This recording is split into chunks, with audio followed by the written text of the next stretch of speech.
tema minggu ini, bumi rusak, manusia terancam punah.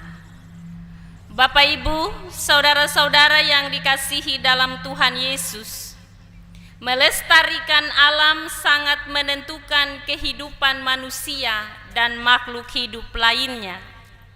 Namun sebaliknya, jika manusia dapat menentukan keadaan alam di mana dia berpijak, maka dia akan menjadikan alam itu tempat bagi kehidupannya yang aman dan nyaman.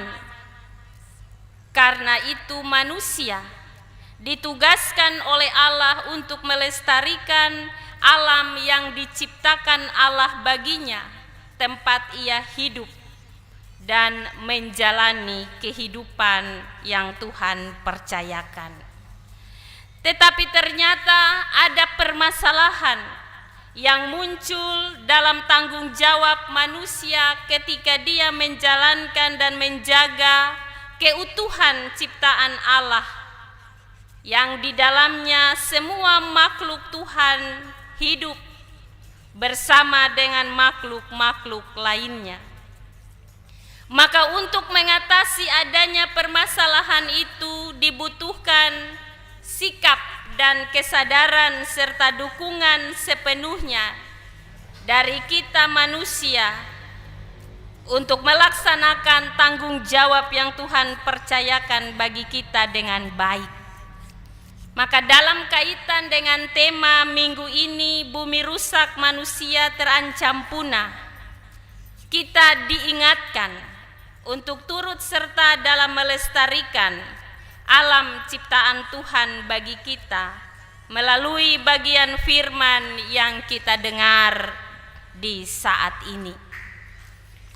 Bagian firman dari kitab Amsal yang ditulis oleh Salomo tentang berkat dari hikmat yang menjadi bagian dalam refleksi perenungan kita di ayat 19 sampai 22,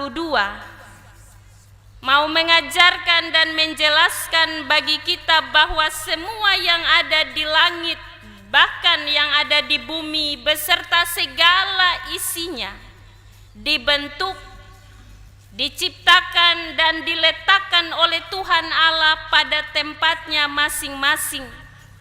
Bahkan semua yang diciptakan Tuhan itu tertata dengan sempurna dan terlihat indah serta memberikan keteduhan dan ketenangan. Tujuan dari Allah menciptakan bumi dan isinya sebagai tempat kehidupan bagi manusia. Tuhan Allah kemudian melengkapi kebutuhan manusia itu dengan menciptakan makhluk hidup yang ada di darat dan yang ada di laut serta tumbuh-tumbuhan. Kita ingat tentang peristiwa ketika Allah menciptakan langit dan bumi bagi dunia ini, tetapi juga bagi kehidupan manusia. Setelah Tuhan menciptakan semuanya, Tuhan lalu memberikan tanggung jawab kepada manusia untuk menguasai dan mengelola bumi ini. Di bumi yang sudah Tuhan siapkan bagi manusia inilah menjadi tempat manusia tinggal dan melangsungkan kehidupannya. Tuhan dengan hikmatnya menurut Salomo mencipta dan membuat bentuknya dari semua ciptaan itu sesuai dengan keberadaannya masing-masing. Manusia di darat, ikan di laut, burung di udara, dan lain sebagainya. Ditata dan diatur oleh Tuhan Allah sedemikian rupa dalam sebuah kesempurnaan. Maka sangat besarlah tanggung jawab manusia untuk menjaganya. Karena segala yang diciptakan Tuhan bagi bumi ini untuk keberlangsungan hidup manusia. Tetapi jika manusia secara sembarangan mengelola bumi atau alam ini, apalagi hanya menggunakan ilmu pengetahuan manusia tanpa dibarengi dengan hikmat dan kebijaksanaan dari Tuhan, maka semua ciptaan itu dapat beralih fungsi, di mana air yang pada dasarnya memberikan kehidupan manusia, tetapi karena keserakahan, karena kerakusan manusia dan mementingkan diri sendiri, air itu akan dapat menjadi malapetaka bagi manusia karena terjadi bencana alam, banjir, longsor, dan lain sebagainya. Maka lewat bagian firman ini sesuai tema kita diminta untuk berhikmat sebagai orang-orang yang dipercayakan Tuhan untuk mengelola alam serta isinya yang Tuhan titipkan bagi kita. Firman Tuhan yang dituliskan oleh Salomo, dia memberi nasihat, "Hai anakku, janganlah pertimbangan dan kebijaksanaan itu menjauh dari matamu. Peliharalah itu, maka itu akan menjadi kehidupan bagi jiwamu dan perhiasan bagi lehermu." Artinya bahwa apa yang kita lakukan dalam tanggung jawab yang Tuhan percayakan bagi kita dengan baik, maka itu juga yang akan mendatangkan kebaikan bagi kehidupan kita. Tetapi saat ini ketika kemajuan teknologi telah merubah tatanan alam ciptaan Tuhan, maka disitulah kita akan melihat kerusakan, bencana yang akan terjadi dalam kehidupan kita, sehingga kita tidak lagi bersahabat dengan alam. Alam tidak lagi mendatangkan yang aman dan nyaman, tenang dan teduh bagi kita, karena kita salah mengelola alam yang diciptakan bagi kita. Karena itu kita harus berhikmat, memberi pertimbangan yang baik dan tepat, keputusan yang tepat dan baik dalam mengelola apa yang Tuhan percayakan bagi kita di dunia ini demi kepentingan kita sendiri. Dalam kitab Mazmur pasal 24 ayat 1 sampai 10 merupakan mazmur yang disampaikan oleh Daud bagi kehidupan umat Israel, dan mazmur ini biasanya dinyanyikan setiap pagi pada hari Sabat di Bait Allah. Mazmur ini mengingatkan setiap orang yang menyembah Tuhan Allah untuk sadar bahwa ia sedang berhadapan dengan Raja kemuliaan. Mazmur ini diawali dengan sebuah pernyataan iman dari Daud tentang kepemilikan atas bumi. Di dalam pernyataan sekaligus pengakuan tersebut diungkapkan bahwa pemilik bumi dan segala isinya adalah Tuhan.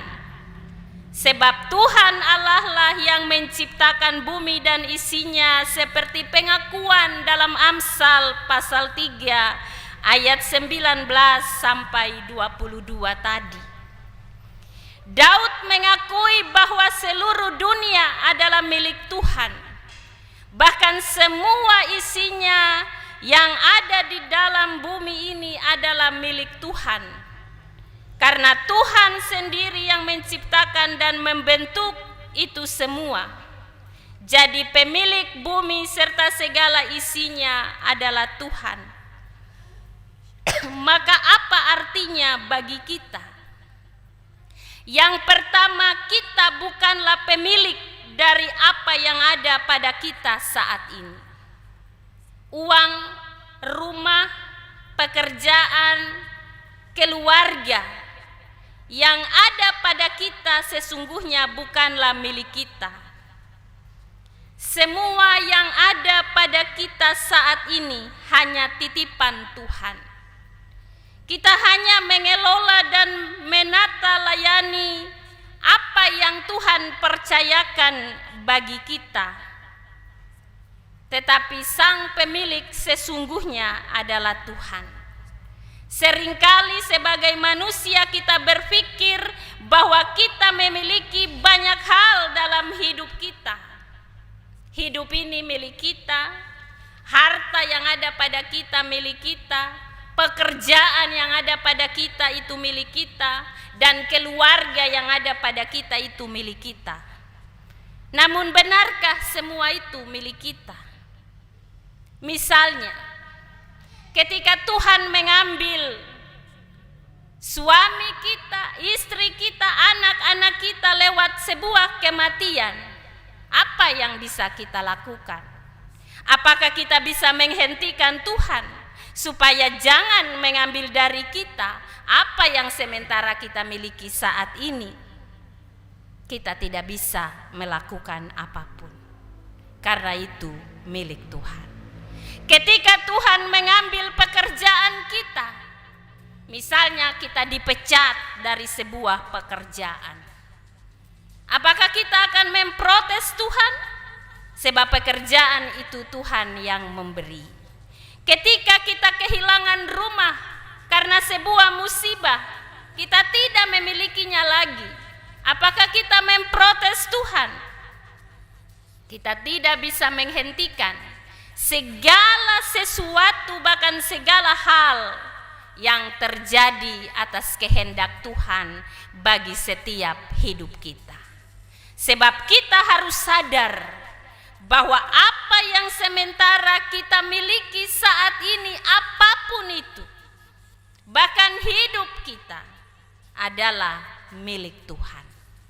Karena itu dalam hidup ini kita harus sadar seperti Salomo dan Daud, bahwa semua yang ada di dunia dan yang ada pada kita adalah milik Tuhan, yang dipinjamkan sementara, yang dititipkan untuk kita kelola dan tata dengan lebih baik bagi kehidupan kita di dunia ini. Yang kedua, kita harus memiliki relasi yang dekat dengan Tuhan.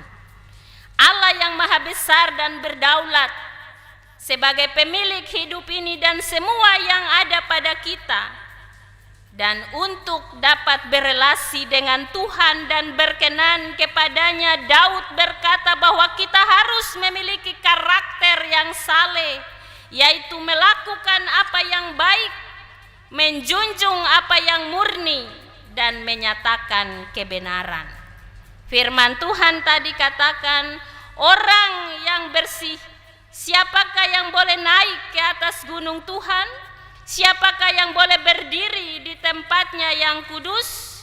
Orang yang bersih tangannya dan murni hatinya, yang tidak menyerahkan dirinya kepada penipuan dan yang tidak bersumpah palsu.